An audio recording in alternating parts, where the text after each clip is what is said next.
Dear Journey is a short third-person walking simulator game that sees you take charge of an albino fawn that has been outcast from the rest of its tribe. So you go off on an exploration across various different fields, waters, caverns and ditches to see whether or not you can survive and become the true adult that you wanted to be.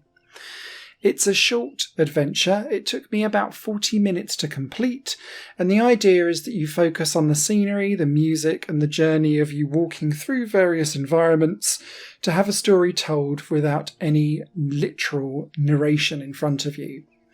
This reminded me very much of games like Shelter, The First Tree, and to a lesser extent games like Lost Ember, where you control an animal that's going through some kind of plight or journey, but it's all around kind of walking forward, getting from A to B, with some light platforming and maybe an odd puzzle thrown in here or there.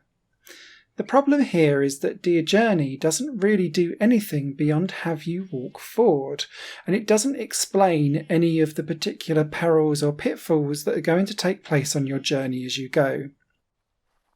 For instance, when you dive straight into the game to begin with, your deer character that you control is in the thick of long grass, but the camera just drops you straight in, leaving you disorientated and not entirely sure what you're looking at and where you're going. Once you do get used to moving around the deer and pressing a button to let it leap forward and run, you get the option of being able to eat various different berries, but none of it really matters to the story itself, it's just for cuteness sake. The next level sees you wander into a field where all of the other deer just ram-butt you until you die. It doesn't tell you that you need to escape anything. I thought that I was then into some kind of sneak mission, but no, they just chase you and butt you anyway, and so you just have to try and work out where the exit is in order to get to the next level again. This kind of level design plagues Dear Journey, and even though it's only 40 minutes long, every single level sees you trying to get from A to B, but part of the problem is that B is not necessarily always well choreographed, and when you're doing a game that doesn't give any narration, any illuminating light to show you where to go, apart from one part in the dark during this game, you kind of just get lost and wander around an environment and stumble upon the exit. There's also a fair bit of jank. The camera kind of is never really full on and in a nice perspective. It feels like you're doing a horse riding game where you're constantly on like a gyro stick going around the edge, so it's very difficult to get a perfect camera angle. That jank continues onto collision detection, where you get stuck trying to look into the water, because in one section you can get inside the water, but in the rest of the game you can't. And there's often a lot of hills and rocks that you think that you can traverse, but you actually can't, and your deer just kind of vibrates and gets stuck on it. The actual story and the tale it tells is very bare bones and basic as well, and it all comes together in 2 scenes at the very end, which admittedly are really well done, but I didn't feel like I needed to aimlessly wander around for 35 minutes before I hit that final 2-scene arc, where something became of age, and you get a triumphant kind of finale where you're supposed to feel invested and like you've really got through this journey to get to the end and become a full-fledged adult deer.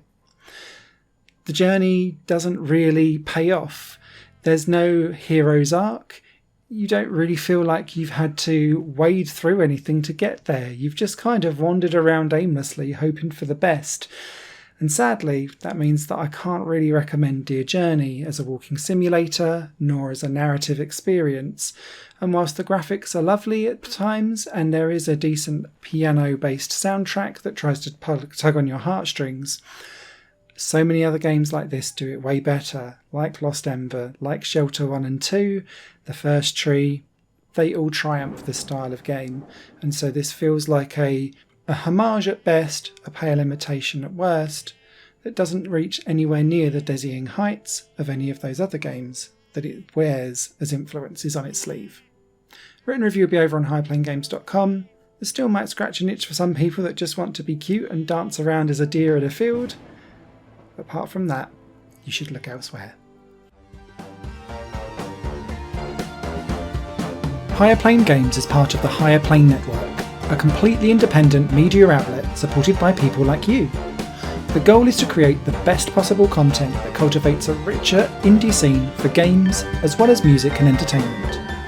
To find out more and to get involved, visit patreon.com/HigherPlaneNetwork. Your support makes all the difference, and in return you'll gain access to bonus content and downloads.